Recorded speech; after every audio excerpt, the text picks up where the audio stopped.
আসসালামু আলাইকুম প্রিয় দর্শক, আমি হাসিব মারজান আপনাদের সবাইকে আমন্ত্রণ জানাচ্ছি চ্যানেল আই সংবাদে। আর বিস্তারিত সংবাদের শুরুতে জানিয়ে দিচ্ছি সুপার ফ্রেশ সয়াবিন অয়েল সংবাদ শিরোনামগুলো। স্যাংশন দেওয়া দেশ থেকে পণ্য না কেনার ঘোষণা দিলেন প্রধানমন্ত্রী শেখ হাসিনা। আন্দোলনের টাকার উৎস নিয়ে প্রশ্ন।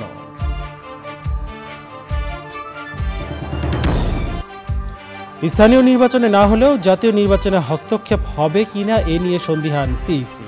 পুলিশের ভূমিকা নিয়েও উৎকণ্ঠা। এবং চিত্রনায়ক বীর মুক্তিযোদ্ধা আকবর হোসেন পাঠান ফারুকের মৃত্যু। বাংলা সিনেমার মিয়া ভাই এর বিদায়ে সাংস্কৃতিক ও রাজনৈতিক অঙ্গনের শোক।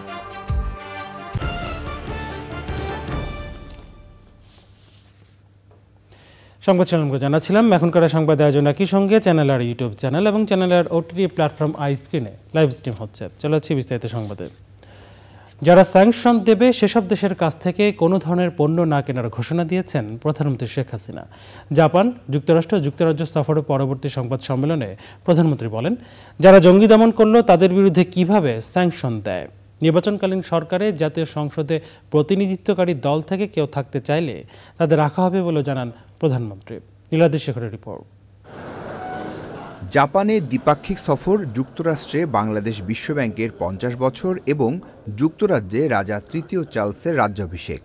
সরকারি সফরে এসব কর্মসূচির যেখানেই গেছেন প্রধানমন্ত্রী শেখ হাসিনা, সেখানেই বাংলাদেশের অগ্রযাত্রা, কোভিড পরবর্তী স্থিতিশীল অর্থনীতি আর সবকিছুতেই শেখ হাসিনার নেতৃত্বের প্রশংসা হয়েছে। এমন সফল সফর শেষে সংবাদ সম্মেলনে মুখোমুখি বঙ্গবন্ধু কন্যা। প্রশ্নোত্তরে বিশ্বব্যাংকে পদ্মা সেতুর পেইন্টিং উপহার দেয়া প্রসঙ্গে জানতে চান সাংবাদিকরা। পেইন্টিং আমি এই জন্য নিয়ে গেছি যে আমাদের দেশের যে খুব ভালো পেইন্টার আছে, যারা খুব চমৎকার পেইন্টিং করতে পারে, সেইটা জানানোর জন্য যে বিশ্বের কারো যদি পেইন্টিং প্রয়োজন হয় আমাদের কাছে চাইতে পারবে। জানতে চাওয়া হয় স্যাংশন প্রসঙ্গে। আমি এই জন্য সিদ্ধান্ত নিয়েছি এবং আমি আমাদের অর্থ মন্ত্রণালয়কে বলে দিচ্ছি, আমাদের কেনাকাটা পরিকল্পনা মন্ত্রণালয়কে বলে দিচ্ছি, এখন থেকে আমরা যে বিদেশ থেকে জিনিস ক্রয় করি সেখানে আমাদের একটা ক্লজ থাকবে যে যারা আমাদের উপর স্যাংশন দেবে তাদের কাছ থেকে আমরা কোনো কিছু কেনাকাটা করব না। পরিষ্কার কথা, এটা সংকট আর ভয়ের কি আছে? আমরা তো কারোর উপর এরকম নির্ভরশীল না এখন, যেটা নিয়ে সমস্যা হয় আমরা উৎপাদন করে আমাদের সমস্যার সমাধান করতে পারি। সামনে জাতীয় সংসদ নির্বাচন, কি হবে সে সময় সরকারের রূপরেখা, কিংবা বিএনপির আন্দোলনকেই বা কিভাবে দেখছেন 3 দফা টানা সরকার পরিচালনায় থাকা সরকার প্রধান। আমি কান বসে বসে কানবো? ও নির্বাচন আসতে ভয় পাবো? কেন ভয় পাবো? আমি জনগণের জন্য কাজ করছি। জনগণ যদি ভোট দেয় আছি, না দিলে নাই, থাকে লক্ষ্মী যায় বেলায়। ওয়েস্টমিনিস্টার টাইপ অফ ডেমোক্রেসি আমরা ফলো করি। তা আপনি এখন যাক, ব্রিটেনে কীভাবে ইলেকশন হয়, তারা কিভাবে করে, আমরা সেভাবেই করব। এর মধ্যে হ্যাঁ, আমরা এটুকু উদারতা দেখাতে পারি, পার্লামেন্টের সংসদ সদস্য যারা আছে তাদের মধ্যে কেউ যদি ইচ্ছা প্রকাশ করে যে নির্বাচনকারী সময় তারা সরকারে আসতে চায়, আমরা নিতে রাজি আছি। ওই উদারতা আছে, এর আগে আমরা নিয়েছি। এমনকি 2014 সালে তো খালেদা জিয়ারও আমি আহ্বান করেছিলাম, তারা তো আসেনি, আর এখন তো তারা নাইও পার্লামেন্টে। কাজে ওদের যে চিন্তারও কিছু নেই, আর তারা মাইক লাগায় আন্দোলন করেই যাচ্ছে, সরকার হটাবে। আমরা তো তাদেরকে কিছু বলছি না, আন্দোলন করুক, মানুষ চালুক, কোনো আপত্তি নাই। কিন্তু জ্বালা পোড়া যদি কিছু করতে যায়, কোনো মানুষকে যদি আবার এরকম পোড়ায়, তো তাকে ছাড়বো না। কার পয়সায় এই আন্দোলন করছে, কোথা থেকে টাকা পাচ্ছে? বাংলাদেশের মানুষকে এত অন্ধ হয়ে গেছে, চোখে দেখে না? হাজার হাজার কোটি টাকা তো লুট করে নিয়েই গেছে, আর কাদের মদদে করছে সেটা একটু খোঁজ নেন না। করোনা মহামারী ও যুদ্ধ পরিস্থিতিতে কৃষিকে সর্বোচ্চ গুরুত্ব দিয়েছে সরকার। কৃষিতে আধুনিক দেশ জাপান সফর করে আসার প্রধানমন্ত্রীর কাছে সে প্রশ্নই। আমাদের ভবিষ্যৎ কৃষি, পৃথিবীর কৃষি যেখানে যাচ্ছে, টোটালটাই তো আইওটি বেসড হয়ে যাবে, আর্টিফিশিয়াল ইন্টেলিজেন্স, রোবোটিক্স। জাপান থেকে আমরা এই চুক্তির আওতায় কি ধরনের সহযোগিতা পাবো? কৃষিকে যান্ত্রিকীকরণ, এটাও কিন্তু তিনি সেই 72 সাল থেকেই বলে গেছেন যে কৃষিতে মানে মডার্নাইজেশন করা, যান্ত্রিকীকরণ করা এবং এটার যে কত উপকার হয় সেটা তো আমরা জানি। আর আমাদের যেমন যেটা আপনি বলেন যে হ্যাঁ সে 300 কোটি রুপির একটা নাম্বার দেওয়া আছে, সেই নাম্বার ধরেই এটা কিন্তু ধীরে ধীরে আমাদের দেশে চলে আসবে। আর আমাদের কিছু উৎপাদন বৃদ্ধির জন্য কিন্তু আমরা ইতিমধ্যে অনেকগুলি পদক্ষেপ আমরা নিয়েছি, আপনি জানেন, যে কাজে এবং গবেষণার উপরে আমরা গুরুত্ব দিচ্ছি। তো জাপানের থেকে আমাদের এই সব ক্ষেত্রে যথেষ্ট শিক্ষা নেওয়ার ব্যাপার আছে। আর ইতিমধ্যে এই বিষয় নিয়ে আমরা আলোচনাও করেছি এবং কৃষি উৎপাদন বাড়ানোর ক্ষেত্রে তো আমাদের নিজেদেরও যথেষ্ট আমরা মানে কি বলে গবেষণা করে নতুন নতুন ডিজাইন, এখন বাংলাদেশে তো টিউলিপ ফুলও তো আমরা ফুটাতে পারছি। আইএমএফ তাদেরই ঋণ দেয় যাদের শোধ করার সক্ষমতা আছে জানিয়ে প্রধানমন্ত্রী খুব স্পষ্ট করেই বলেন, ডলার সংকট কিংবা রিজার্ভ নিয়ে উদ্বেগের কোনো কারণ নেই। Niladri Shekhar, channel I, Dhaka. ক্ষমতা হারানোর ভয়ে প্রধানমন্ত্রী পশ্চিমা বিশ্বের ওপর রাগান্বিত বলে অভিযোগ করেছে বিএনপি। গুলশান কার্যালয়ে এক অনুষ্ঠানের পর প্রধানমন্ত্রীর বক্তব্যের প্রতিক্রিয়া জানাতে বিএনপির মহাসচিব মির্জা ফখরুল ইসলাম আলমগীর বলেছেন, প্রধানমন্ত্রীর বিদেশ সফরে কোনো অর্জন হয়নি, স্যাংশন নিয়ে বিরক্ত বলেই এতদিন পর এই নিয়ে প্রধানমন্ত্রীর কথা বলছেন বলে মন্তব্য করেছেন তিনি। প্রশ্নোত্তরে পশ্চিমাদের নিয়ে প্রধানমন্ত্রীর উদ্বেগ আছে অভিযোগ করেন তিনি।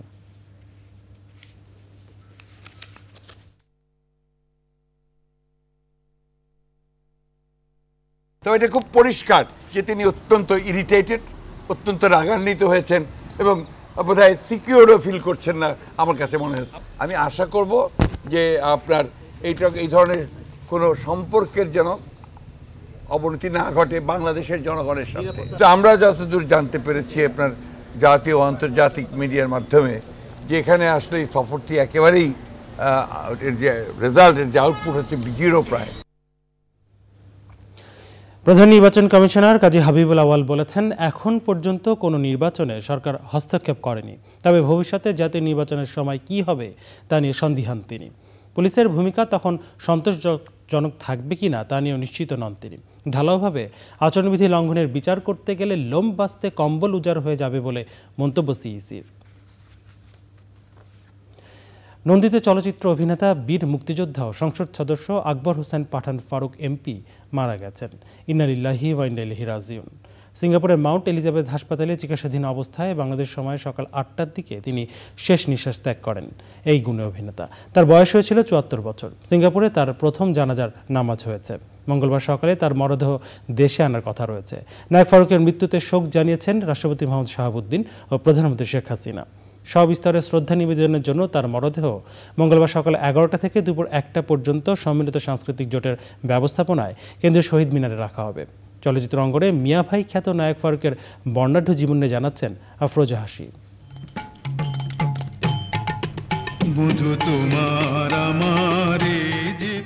জলছবি চলচ্চিত্রে অভিনয়ের মাধ্যমে বাংলা চলচ্চিত্রে আগমন ঘটে মিয়া ভাই খ্যাত অভিনেতা ফারুকের। পুরো নাম আকবর হোসেন পাঠান। বাংলা সিনেমার ইতিহাসে গ্রাম বাংলার উদ্যমী তরুণ নায়ক হিসেবে তিনি দর্শক নন্দিত।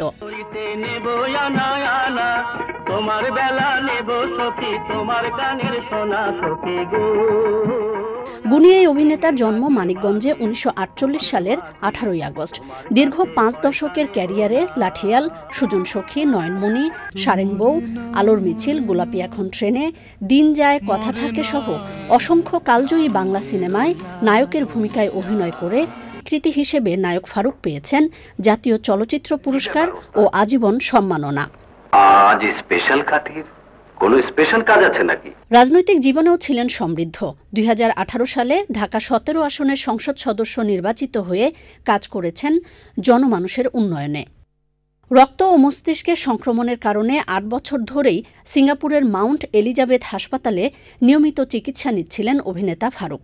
অবস্থার অবনতি ঘটায় বেশ কয়েকবার লাইফ সাপোর্টে নেওয়া হয় তাকে। সুস্থ হয়ে ফিরেও আসেন তিনি। এটার একটা কারণ ছিল তখন এই প্রোডিউসারদের। চ্যানেল আই পরিবারের সাথে গভীর সৌহার্দ্য ছিল অভিনেতা ফারুকের। বিভিন্ন অনুষ্ঠানে তার ছিল সরব উপস্থিতি। ইন্ডাস্ট্রির উপরে একটা ঝড় দেখা গেছে। গত বছর সিঙ্গাপুরে মাউন্ট এলিজাবেথ হাসপাতালে চিকিৎসাধীন অবস্থায় নিজের জন্মদিনে চ্যানেল আইয়ে পাঠানো ভিডিও বার্তায় দেশবাসীর কাছে দোয়া চান চলচ্চিত্র নায়ক ফারুক। কোনো গণমাধ্যমে এটিই তার শেষ ভিডিও বার্তা। আমি আল্লাহর রহমতে ভালো আছি, ইনশাআল্লাহ আমি খুব শীঘ্রই দেশে ফিরব। অকৃত্রিম ভালোবাসার টানে সুস্থ হয়ে দেশে ফিরতে চেয়েছিলেন গুণী এই অভিনেতা।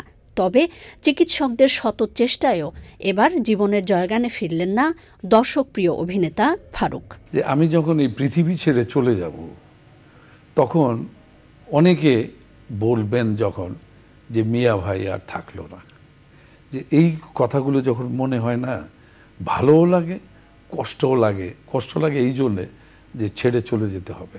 তার সৃষ্টিশীল অভিনয় যুগ যুগ ধরে অনুপ্রেরণা যোগাবে সিনেমা প্রেমীদের, এমনটাই মনে করেন ভক্তরা। আফরোজা হাসি, চ্যানেল আই, ঢাকা। চিত্রনায়ক আকবর হোসেন পাঠান ফারুকের মৃত্যুতে শোকের ছায়া নেমেছে সাংস্কৃতিক অঙ্গনে। কিংবদন্তি অভিনেতার স্মরণে শোক বই রাখা হয়েছে চ্যানেল আই কার্যালয়ে। তাতে গুণী এই শিল্পীর প্রতি শ্রদ্ধা জানাচ্ছেন বিশিষ্ট ব্যক্তিরা। নায়ক ফারুককে স্মরণ করে নিজেদের স্মৃতি ও অনুভূতি প্রকাশ করেছেন তার সহকর্মী ভক্তরা। সমৃদ্ধ অভিনয় জীবন আকবর হোসেন পাঠান ফারুককে বাঁচিয়ে রাখবে বলে আশা করছেন চলচ্চিত্র ব্যক্তিত্বরা। এই প্রজন্মের যারা নায়ক তাদের শিক্ষা নেওয়া উচিত, চলচ্চিত্রের জন্যে যেন সবটুকু নিবেদিত থাকে, শুধু অভিনয়ের কর্মটুকু নয়, অভিনয়ের বাইরে চলচ্চিত্রের সবটুকু যেন নিবেদন থাকে। ফারুক সাহেবের শূন্যতা, যে চলচ্চিত্রে যে তার যে অবদান ছিল, চলচ্চিত্রে যে তার পদচারণ ছিল বা চলচ্চিত্রে তার যে ভঙ্গি ক্রিয়া ছিল, এই শূন্যতা আর কখনোই পূরণ হবে না। এখন থেকে রাষ্ট্রদূতদের চলাচলের সময় নিরাপত্তায় থাকবে প্রোটেকশন গার্ড রেজিমেন্ট। স্বরাষ্ট্রমন্ত্রী জানিয়েছেন, ব্যাটালিয়ন আনসারদের সমন্বয়ে গঠিত এ ব্যাটালিয়ন শুধু রাষ্ট্রদূত নয়, পর্যায়ক্রমে মন্ত্রীদেরও নিরাপত্তার দায়িত্বে থাকবে। আরও জানাচ্ছেন এনামুল কবির রূপম। ঢাকা 12 সংসদীয় আসনের গত 14 বছরের উন্নয়ন কর্মকাণ্ড নিয়ে আলোচনা অনুষ্ঠান। টাইমস মিডিয়ার আয়োজনে অনুষ্ঠানের প্রধান অতিথি এ আসনের সংসদ সদস্য স্বরাষ্ট্রমন্ত্রী। আলোচনায় উঠে আসে সরকারের উন্নয়ন কর্মকাণ্ড। কারণ একটা বড় বিল্ডিং করতে গেলে 3 বিঘা জমি লাগে। ঢাকা শহরে তেজগাঁ ছাড়া কোথাও 3 বিঘা প্লট নাই। ডিআইটির যত অ্যালটমেন্ট 10 কাঠা, 5 কাঠা, 7 কাঠা, 9 কাঠা। সো ভালো বিল্ডিং করতে হলে ঢাকার মধ্যে এইটাই একটা জায়গা। আপনি কমার্শিয়াল এলাকা করেছেন, এটাকে আবাসিক এলাকা করেছেন, এটাকে বাণিজ্যিক এলাকা করেছেন। এখন আমি মনে করি আমাদের বাসের ডিপোটা ঢাকার বাইরে যাওয়া উচিত। One of the most hot seat, এর সে গরম চেয়ার নাই, কিন্তু he is very cool. Hot সিটে বসে এত শান্ত কি করে থাকা যায় আমার ধারণা নেই। পরিষ্কার করে প্ল্যান করে করার একটা বিশাল কমার্শিয়াল হাব এটা হতে পারে, ম্যানহাটন লাইক এরকম। পশ্চিম দিকে রাস্তার এপাশটাতে ওনারা কমার্শিয়ালি বিল্ডিং করার জন্য অনুমতি দিয়েছেন হচ্ছে 150 ফিট পর্যন্ত, অর্থাৎ 150 ফিট যদি আপনি হিসেব করেন 14-15 তলা হবে। আবার রাস্তার ওই পাশটাতে, পূর্ব পাশটাতে ওনারা অনুমতি দিয়েছেন যে 400 ফিট বা 450 ফিট সামথিং লাইক দ্যাট, যেটাতে 40-45 তলা ভবন করা যেতে পারে, এরকমই বোধ হয়। তো মাননীয় সাংসদের কাছে আমাদের সবার বিনীত অনুরোধ থাকবে যে এই বিষয়টির দিকে উনি একটু সুনজর দেবেন। ঢাকায় নিযুক্ত 4 দেশের রাষ্ট্রদূতদের নিরাপত্তা নিয়েও কথা বলেন মন্ত্রী। খুব শক্তিশালী একটা আধুনিক সজ্জায় সজ্জিত একটা প্রোটেকশন গার্ড রেজিমেন্ট আমরা করেছি। গার্ড রেজিমেন্ট এটা আনসার ব্যাটালিয়ন থেকে তৈরি হয়েছে। এটা মাননীয় প্রধানমন্ত্রীর দিক নির্দেশনায় আমরা যত ভিআইপি প্রোটোকল কিংবা প্রোটেকশন কিংবা ভিআইপিদের কি এবং মন্ত্রী মিনিস্টারদের বাড়ির এই সিকিউরিটির দায়িত্বগুলো তাদেরকে দেব। আমরা সেই জন্য একটা রেজিমেন্ট তৈরি করেছি। আমাদের সংখ্যা আরও বাড়াতে হবে, কারণ আমরা এই প্রোটেকশনের দায়িত্ব এবং গার্ডিংয়ের দায়িত্ব তো তাদেরকে দিয়ে দেব। আমাদের যুক্তরাষ্ট্র, যুক্তরাজ্য, সৌদি আরব, ভারত সহকারে 4টি দেশকে আমরা আরও একটি প্রোটেকশন দিতাম। তাদের গাড়ির আগে এবং পিছনে আমাদের প্রোটেকশন থাকতো। আমরা এখন চিন্তা করেছি আমরা পুলিশের বদলে এই গার্ড রেজিমেন্ট তাদের আগে পিছনে থাকবে এবং তাদের চাহিদা অনুযায়ী আরও কোনো রাষ্ট্রদূত যদি চান আমরা তাদেরকেও দেব। রাজধানীর কাউরান বাজার থেকে কাঁচা বাজার এবং তেজগাঁও থেকে বাস স্ট্যান্ড সরিয়ে নেওয়া হবে বলেও জানান স্বরাষ্ট্রমন্ত্রী। Enamul Kabir Rupam, channel I, Dhaka. একই বিষয়ে পররাষ্ট্রমন্ত্রী ডক্টর এ.কে আব্দুল মোমিন বলেছেন, সরকারি খরচে বিদেশি কোনো রাষ্ট্রদূতকে বাড়তি নিরাপত্তা দেওয়া হবে না, কারণ বাংলাদেশে আইন শৃঙ্খলা পরিস্থিতি অনেক ভালো আছে। তাছাড়া কোনো দেশই বাংলাদেশের কোনো রাষ্ট্রদূতকে বাড়তি নিরাপত্তা দেওয়া হয় না। তবে বিদেশি কূটনীতিকরা তাদের খরচে এসকর্ট হায়ার করতে পারবেন, সেক্ষেত্রে টাকা দিয়ে আনসার ব্যাটালিয়নের এসকর্ট নিতে পারবেন তারা। সরকার সিদ্ধান্ত নিয়েছে যে আগামীতে কোন বিশেষ রাষ্ট্রদূতকে অতিরিক্ত নিরাপত্তা স্কট ফ্যাসিলিটি দিত সেটা দেবে না, কারণ আমাদের দেশে আইন শৃঙ্খলা অনেক উন্নত, এই ধরনের প্রয়োজন নাই। তবে কোন মিশন যদি সেটা প্রয়োজন মনে করেন তাহলে তারা নিজ খরচে সেটা নিতে পারে, কিন্তু জনগণের টাকায় সেটা দেওয়া হবে না। আর এখানে বলি, বিদেশে আমাদের কোন রাষ্ট্রদূতকে এই ধরনের স্কট সার্ভিস দেওয়া হয় না, শুধু আমরা রেসিপ্রোসিটিটা মেইনটেইন করতেছি। খাদ্য আমদানি ব্যয় কমাতে 2023-24 অর্থ বছরের আগামী বাজেটে আমদানি প্রতিস্থাপন শিল্পায়নের জোর দেওয়ার উপর গুরুত্ব আরোপ করেছেন কৃষিমন্ত্রী ডক্টর আব্দুর রাজ্জাক।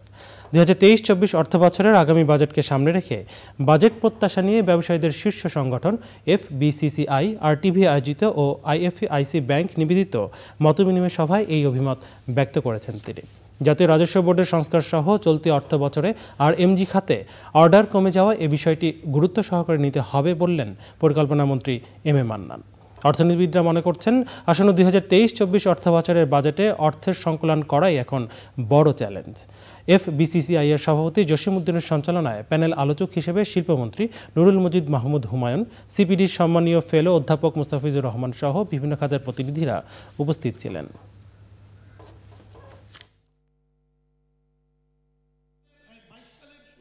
প্লাস্টিকের যন্ত্রণায় ঢাকা শহরে চলা যায় না। এই প্লাস্টিকের হোল্ডারটা এটা কেন চায়না থেকে আমাদের আনতে হবে? কেন আমরা কম্পিটিশন তাদের সাথে পারি না? শুধু রপ্তানিমুখী export rate economy, export rate industry সেটা না, আগে তো ছিল ISI, সেটাই আমাদেরকে আরো জোর দেওয়া দরকার। একটা সুনির্দিষ্ট পরিকল্পনা নিয়ে যা আমরা আগামী 5 বছরের মধ্যে ISI অর্জন আমরা করব। অর্ডার কমছে গার্মেন্টস সেক্টরে, এইটা আমরা গত কয়েক বছর শুনি নাই। এটা শুনে আমি একটু ভয় পাচ্ছি সাধারণ পাবলিক হিসাবে। এই সম্বন্ধে কেন অর্ডার কমছে, কীভাবে এটাকে স্টেবিলাইজ করা যায়, we have to think very seriously, কারণ এখানে আমাদের ব্রেড অ্যান্ড বাটার, আমাদের ফরেন এক্সচেঞ্জ আর্নিংয়ের সবচেয়ে বড় সেক্টর এখানে। NBRকে স্পিড আপ করার কথা প্রায় বলা হয়, রিফর্মসের কথা, কারণ যে এসেস করে সে আবার উঠিয়েও নেয়, মানে ডাবল তার রেসপন্সিবিলিটি, সে আদায়ও করে আবার এসেসও করে। এটা বহু আগের থেকে জ্ঞানীজনরা বলে আসছে যে এটা স্প্লিট করা দরকার ন্যায্যতার প্রয়োজনে। দেখছেন চ্যানেলের সংবাদ, এই পর্যায়ে নিয়ে নিচ্ছি বিরতি, আর বিরতির পর অন্যান্য সংবাদের সঙ্গে খেলার খবর। আবার আমন্ত্রণ চ্যানেল আই সংবাদে। প্রেসিডেন্ট নির্বাচনে দ্বিতীয় দফা ভোট হতে যাচ্ছে তুরস্কে। কোনো প্রার্থী একক সংখ্যাগরিষ্ঠতা না পাওয়ায় 28 মে পুনঃ ভোট অনুষ্ঠিত হবে। তবে পার্লামেন্ট নির্বাচনে নিরঙ্কুশ সংখ্যাগরিষ্ঠতা পেয়েছে ক্ষমতাসীন AK পার্টির নেতৃত্বাধীন জোট পিপলস অ্যালায়েন্স। প্রথম দফা নির্বাচনে 99.87% ভোট গণনায় president Recep Tayyip Erdogan 49.50% vote পেয়েছেন, আর তার নিকটতম প্রতিদ্বন্দ্বী কামাল কিলিকদারোগলু পেয়েছেন 44.89% ভোট। তুরস্কের নির্বাচনী নিয়ম অনুযায়ী কারো 50%-এর বেশি ভোট নিশ্চিত না হলে পুনঃ ভোট অনুষ্ঠিত হয়। এরদোয়ান আঙ্কারায় তার পার্টির সমর্থকদের উদ্দেশ্যে বলেন, তিনি দ্বিতীয় রাউন্ডের ভোটের জন্য প্রস্তুত। তার বিশ্বাস, এ ভোটে তিনি পুরোপুরি জয়লাভ করতে পারবেন। কিলিকদারোগলু বলেন, তার প্রতিদ্বন্দ্বী জনগণের কাছ থেকে আস্থার ভোট পেতে ব্যর্থ হয়েছেন। ক্রমবর্ধমান মূল্যস্ফীতি ও ফেব্রুয়ারিতে বিধ্বংসী ভূমিকম্পের ধকল মোকাবেলার মধ্যে তুরস্কে এই নির্বাচন হচ্ছে। এবারে জানাবো কৃষি সংবাদ।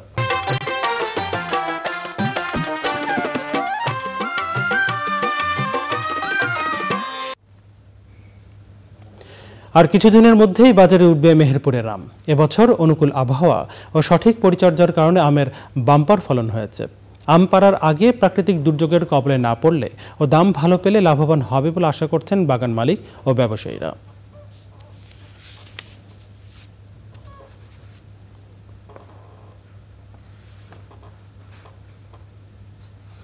এখন দেখবেন প্রকৃতি সংবাদ।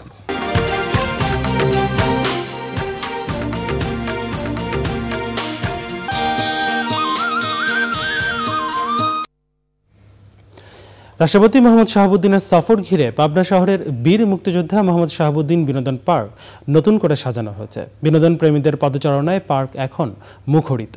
পরিবেশ সংরক্ষণে ভূমিকা রাখছে প্রাকৃতিক সৌন্দর্যে ভরপুর এই পার্ক।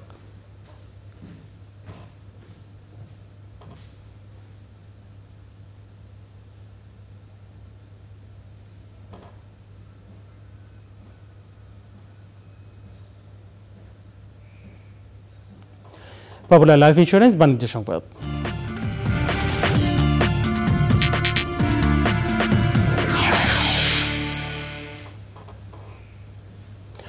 ঈদুল আজহা উপলক্ষে দেশব্যাপী শুরু হওয়া ওয়ালটনের ডিজিটাল ক্যাম্পেইন সিজন 18। এই ক্যাম্পেইনের আওতায় দেশের যে কোনো ওয়ালটন প্লাজা, পরিবেশক শোরুম ও অনলাইন সেলস প্ল্যাটফর্ম ই প্লাজা থেকে ফ্রিজ, টিভি, এয়ার কন্ডিশনার এবং ওয়াশিং মেশিন কিনে ক্রেতারা পেতে পারেন গাড়িসহ লাখ লাখ উপহার।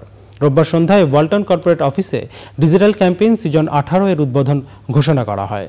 উপস্থিত ছিলেন ওয়ালটন হাইটেক ইন্ডাস্ট্রিজ পিএলসির AMD S M. Shoaib Hossain Nobel, Walton প্লাজার সিইও মোহাম্মদ রায়হান, ওয়ালটন হাইটেকের ডিএমডি ইভা রিজওয়ানা নীলু, নজরুল ইসলাম সরকার, এমদাদুল হক সরকার ও মোহাম্মদ হুমায়ুন কবির সহ অনেকে। 15 মে থেকে 15 জুলাই পর্যন্ত ওয়ালটনের পণ্য কিনলে থাকছে উপহার জেতার এই সুযোগ। জানাবো খেলার খবর।